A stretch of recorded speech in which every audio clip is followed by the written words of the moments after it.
Hey guys, how's it going? It is your boy, Manga Drew, and I'm here to do my manga review for One Piece manga chapter, I believe, 1057. And from what we've gotten in this chapter, this was sorry, I have to stretch because, unfortunately, this was a relatively uneventful chapter, which is ironic because this chapter is literally the end of Wano, so you would think that we would be getting a very bombastic chapter, a very, emotional send-off for this arc, and it probably is emotional, but unfortunately, I really didn't feel that much emotions from it, and you'll get a better understanding why I feel this way when I go into the review proper, but just hold that on the back foot because there's a few things that we need to talk about in this chapter pertaining to how Wano is ending, what's going on with Yamato, whether or not they join the crew, spoilers alert, they don't join the crew, and what's going on with Kinemon and Momonosuke. So let's dive right into the review, and since I already ripped the bandage off, let's talk about Yamato and the fact that they unfortunately are not joining the crew.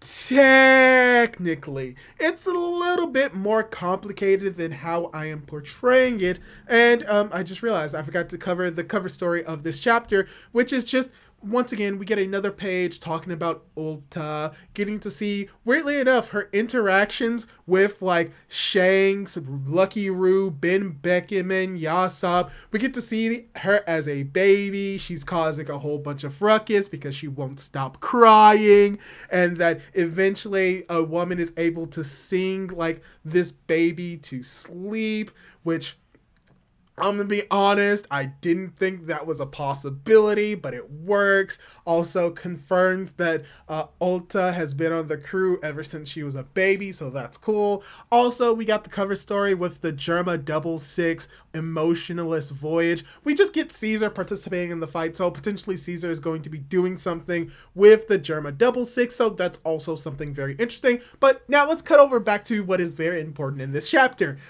Yamato technically doesn't join the crew, and there's a reason why I put a technicality, or you could probably put an asterisk there, because yes, they do not join the crew in the sense that they don't go to on Luffy's ship, they don't go to sail with him, they do not leave Wano with Luffy, and therefore is not a part of the crew technically, but they are in a more ethereal symbolic sense, because for the most part this chapter just focuses on three different story beats. The first is just a telling of what happened on Onigashima, the night of the fire festival. You have an individual, I believe it is actually one of the teachers who were teaching the kids about the new history of Wano, the true history of Wano, and they're pretty much doing I believe it is not Rangiku, oh gosh, what is it? Oh my gosh, it's traditional Japanese poetry and performance. Oh my gosh, I actually know this. Rengoku, that's something like that. I forgot, but generally speaking, it's like Japanese poetry in a way, and they are performing it in front of an entire crowd of people, most likely a large swath of Wano, pretty much telling what happened on Onigashima, how Big Mom and Kaido fell, how Orochi was eventually killed off, and we do have a very emotional moment at the end of this chapter where it's revealed that when it comes to when Orochi was burning, you have, if I remember her name, you have the princess Hiyori standing up to Orochi, giving a speech and saying that the Korozumi were born to burn, which there are some negative implications there. So we get to get a little bit more of what she did at the end of that fight, so that's cool. And that is a cool way to encompass the end of this chapter, because at the end of this chapter it is confirmed that Act 3 is done. So yeah, Wano was just a 3-act structure, so the 5-act structure theory just went out the window. So yeah, there's only 3 chapters and Wano has officially ended, so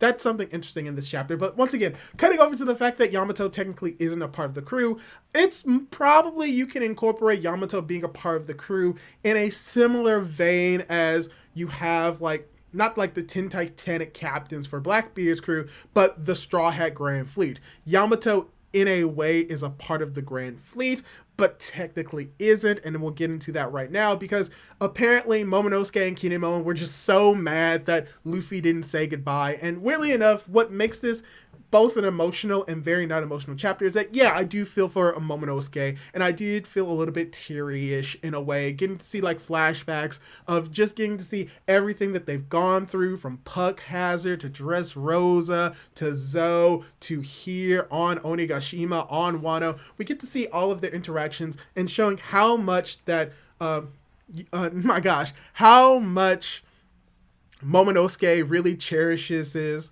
Luffy, and we do get this small like moment of him breaking down, crying to Luffy, being mad that Luffy is leaving, and he doesn't want Luffy to leave, and same can be said about Kinemon, but we are revealed that they didn't try to not tell Momonosuke on purpose, that they did it in a way because Luffy knows exactly how Momonosuke is. He knows that Momonosuke is a crybaby, so he didn't tell both Momonosuke and Kinemon because they wanted to say goodbye more in person and actually give them a Straw Hat Jolly Roger flag. So this is very interesting because it means that technically at this moment Wano is under the protection of Luffy, and Luffy is taking Wano as one of his islands as something to be protected. So that's something very interesting that I like about this chapter, something that Oda is diving a little bit more into, in the fact that Luffy is technically a Yonko, and being a Yonko you must have territory, and at this moment you could probably consider Wano to be a part of his territory. You could probably also like squint a little bit when it comes to Dressrosa. You can say the same about Fishman Island. And then there's that one island that, you know, Bartolomeo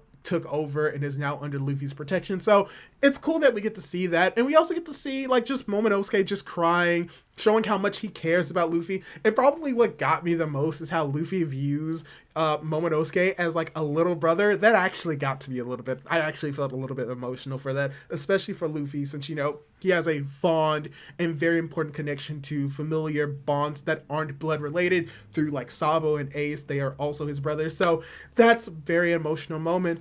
But let's tie into more about Yamato not joining the crew. Yes, what is interesting about this is that even though Yamato technically isn't a part of the crew, they pretty much can. The reasoning why Yamato doesn't join the crew is because Yamato wants to be Odin, and Odin explored Wano. Yamato has never been off Onigashima, so they want to go and explore Wano, see everything that Wano has to show for them, and then by that time they may be able to feel like happy to go out to sea, eventually be a part of the Straw Hat crew, because that's the thing.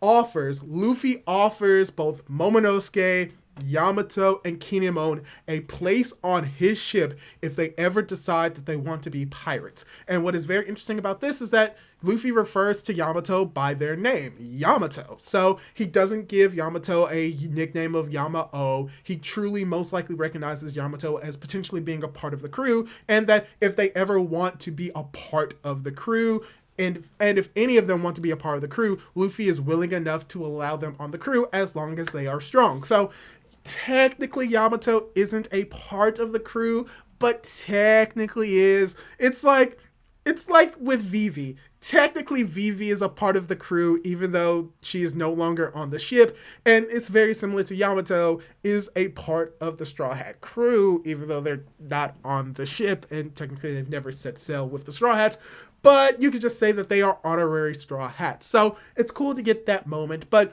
that's pretty much what this chapter was. Pretty much I described the entire chapter to you, and you would think that I'd probably be more emotional in this than I probably should be, but I'm not, unfortunately. I think that this is still a good way to end Wano, but I can understand why me and probably a lot more people would be a little bit disappointed in this chapter. I don't think that this is a bad chapter by any stretch of the words. There still are emotional moments that you can get from this chapter, and there's a lot of comedic moments in this chapter. Something that I didn't really touch upon is how when it comes to Luffy, Kid, as well as Law, when they're leaving the island, Kid goes both Law and Luffy to go off the waterfall alongside Kid instead of going the safe way down the elevator. So that was also something very funny, and we get to see their interactions a little bit more. But overall, this was still a solid chapter for One Piece, but something that I was expecting a little bit more from, especially since, like I said, this is where the entirety of Wano ends. The third act ends here, and potentially what's going to be going on is that within the next few chapters, we're going to be going around the world, seeing what's happening around the world. Hopefully, we're going to be getting more Wano bounties or bounties for the Straw Hat crew within the next few chapters. But overall, I still think this was a good chapter of One Piece, but it doesn't hit me emotionally as it possibly could have. Maybe it's because I saw the spoilers beforehand, so already knew kind of what was going to happen. And, you know, Yamato not joining the crew was probably something like affecting my enjoyment of this chapter, but I still enjoyed reading it. I still enjoyed what this is, an ending of an arc, and I still think that as an ending, it's good. I think that it's honestly good. It's not the best, it's not the greatest, but I don't think that it's bad. I think this is just good, and that's just okay. Gosh, that was a lot of words. But yeah, this is all I really have to say about the chapter for this week. What did you think of the chapter? Did you like it? Did you dislike it? Are you disappointed for how this is ending, how Wano is ending, that this is how the entirety of this arc ends? And are you disappointed that Yamato technically isn't a part of the crew? Leave your thoughts down in the comments down below. Leave a like on this video if you liked it. And don't forget to subscribe to my YouTube channel for more content like this. Do all that cool jazz, and hopefully I'll be able to catch you in my next video. Goodbye!